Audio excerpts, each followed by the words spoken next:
జ్ఞానానందమయం దేవం నిర్మల స్ఫటికాకృతిం ఆధారం సర్వవిద్యానాం హైగ్రీవముపాస్మహే.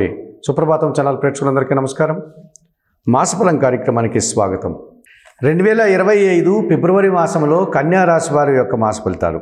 ఈ కన్యారాశి వారికి 4 గ్రహాలు అనుకూలంగా సంచరిస్తున్నాయి, 4 గ్రహాలు ప్రతికూలంగా సంచరిస్తున్నాయి. మిశ్రమ ఫలితాలు రావడానికి అవకాశం ఉంది. 50% శుభఫలితాలు పొందడానికి కన్యారాశి వారికి ఈ ఫిబ్రవరి మాసంలో ఎంతగానో అనుకూల వాతావరణం కనిపిస్తుంది. ఇందులో ప్రధానంగా ఈ కన్యారాశి వారికి వ్యయాధిపతి అయినటువంటి సూర్య భగవానుడు ఫిబ్రవరి నెల 13 తరువాత షష్టమ భావంలో కుంభరాశిలోనికి ప్రవేశించడం వల్ల పోటీ ప్రపంచంలో మంచి విజయాలను అందుకుంటారు. అధికారుల నుంచి పూర్తి సహకారంతో అభివృద్ధిని సాధిస్తారు.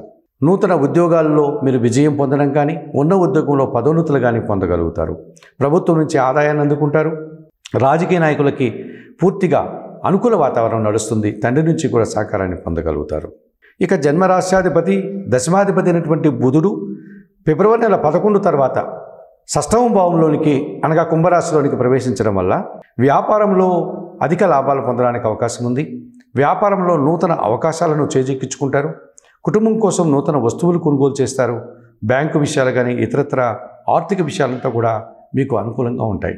చతుర్థ సప్తమాధిపతి అయినటువంటి గురువు భాగ్యభావంలో అనగా వృషభ రాశిలో సంచారం కొనసాగించడం వల్ల కుటుంబం కోసం శుభకార్యాల ప్రస్తావన, శుభకార్యాల నిర్వహణ, విందు వినోదాల్లో పాల్గొనడం, విద్యారంగానికి సంబంధించిన విషయాల్లో కుటుంబ సభ్యులంతా కూడా సంతోషకరమైనటువంటి శుభవార్తలని అందుకోవడం, జీవిత భాగస్వామి సహకారంతో సమాజంలో మంచి పేరు ప్రఖ్యాతులు తెచ్చుకుంటారు.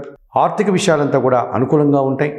విద్యారంగంలో పనిచేసే వారికి పూర్తి అభివృద్ధిని అందుకునే వాతావరణం కనిపిస్తుంది. విద్యార్థులకు ఎక్కువ శుభఫలితాలు ఉంటాయి. ఈ కన్యారాశి వారికి భాగ్యభావంలో గురువు వల్ల సమాజంలో పేరు ప్రఖ్యాతులు, గుర్తింపు తెచ్చుకోగలుగుతారు. ఇక పంచమ షష్టాధిపతి అయినటువంటి శని భగవానుడు ఈ నెలంతా కూడా షష్టమ భావంలో అనగా కుంభరాశిలోనే సంచారం కొనసాగించడం వల్ల కొన్ని రుణరోగ శత్రు విముక్తులను మీరు పొందడానికి అవకాశం ఉంటుంది. అనగా కన్యారాశి వారు కాస్త ఆర్థికపరమైనటువంటి అభివృద్ధిని సాధిస్తారు. రుణాలను తీర్చుకోగలుగుతారు. ఆరోగ్యవంతులు అవుతారు. శత్రువులు సైతం మిత్రులుగా మార్చుకోగలుగుతారు. వ్యవసాయ రంగంలో అధిక ఉత్పత్తులు పొందగలుగుతారు. మరి 2025 ఫిబ్రవరి మాసంలో కన్యారాశి వారికి రవి, బుధుడు, గురువు, శని ఈ 4 గ్రహాలు అనుకూలంగా సంచరిస్తున్నాయి. అనుకూల ఫలితాలని అందించే వాతావరణం కనిపిస్తుంది. అలాగే కుజుడు, శుక్రుడు, రాహువు, కేతువు 4 గ్రహాలు ప్రతికూలంగా సంచరిస్తూ ఇబ్బందులు ఇచ్చే వాతావరణం ఉంది. వాటికి పరిహారాలను నిర్వర్తించుకోవడం వల్ల మీరు మరింతగా మంచి ఫలితాలు పొందడానికి అవకాశం ఉంటుంది. ఇందులో ప్రధానంగా తృతీయ అష్టాధిపతి అయినటువంటి కుజుడు దశమ భావంలో మిథున రాశిలో సంచారం కొనసాగించడం వల్ల కొంతమంది జన సహకారం మీకు పూర్తిగా వ్యతిరేకంగా ఉంటుంది. భూముల నుంచి కానీ వాహనాల నుంచి కానీ కొన్ని ఇబ్బందులు ఎదుర్కోవాల్సి ఉంటుంది. పని భారం పెరుగుతుంది. శ్రమతో కూడిన ప్రయాణాలు చేయాల్సి ఉంటుంది. ద్వితీయ భాగ్యాధిపతి అయినటువంటి శుక్రుడు సప్తమ భావంలో మీనరాశిలో సంచారం కొనసాగించడం వల్ల కొంతమంది స్త్రీ జనాలతో మీకు మనస్పర్ధలు రావడానికి అవకాశం ఉంటుంది.